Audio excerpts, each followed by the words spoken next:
Hey everybody, welcome back to Horror Trans. My name is Stephanie Breen. I'm a transgender woman and I talk about all things horror. And today we're talking about another Texas Chainsaw Massacre film. Only this one's called X, and it allegedly has nothing to do with Texas Chainsaw Massacre, but for all intents and purposes, it's another fucking Texas Chainsaw Massacre film.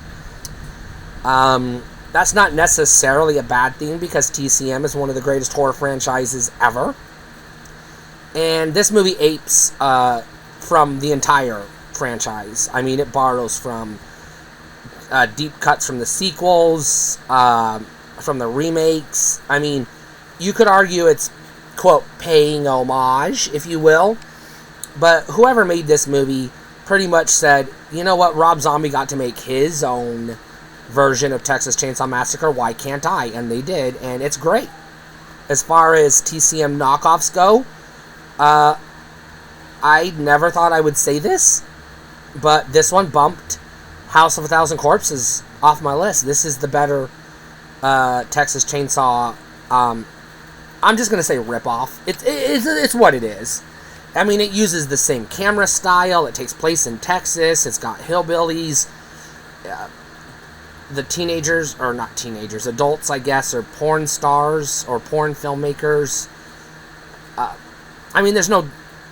I don't want to say there's no chainsaw because I don't want to ruin the movie because there actually might be.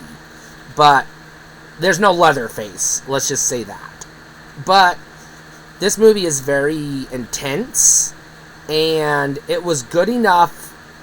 I would say it was good enough to stand on its own, but due to its success and how good it actually is, it got an immediate prequel that came out the same year, or later that year, Pearl, which I will be talking about in a future video, because I've already seen it as well. And it has a third movie in the trilogy called Maxine, coming out later this year, which I will definitely be watching. Because the reason why I went back to watch these two films was because I saw the trailer for Maxine and it was like, that looks fucking dope, I want to see it. I better get the scoop before I go into this movie, totally blind. But let's just talk about X. In a twist, this movie actually has legitimately likable characters. You're not rooting for anybody to die, except maybe the killer. But even the killer, you're sympathetic to. You're like, well, I understand why they're killing, and also, it sucks who they're killing, but at the same time, I don't want them to die either.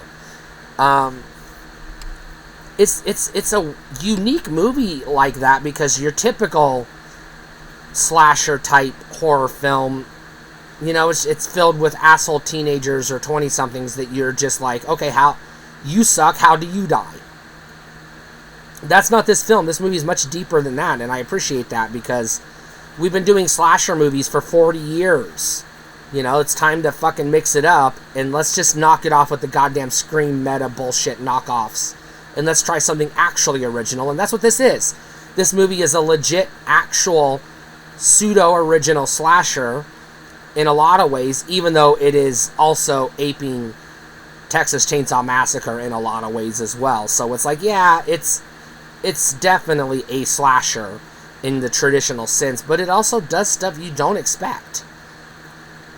And not spoilers, but content warning, there's a lot of fucking in this movie. And I don't just mean full frontal nudity. I mean, they're porn filmmakers, so there's a lot of graphic porno levels of, and I mean porno movie, adult film levels of sexual content in this movie, including elderly couples boning it out. So if that disturbs you, you might not want to watch this movie, or watch it with one hand over your eyes. I don't know. But if that doesn't bother you, go ahead and check out X. I loved it. I definitely am excited for Maxine, and I can't wait to see how this trilogy unfolds. And I'm hoping it is more than a trilogy. I hope we get a whole fucking franchise out of it, because whoever's making these movies knows what the fuck they're doing, and I appreciate that. Stay cool.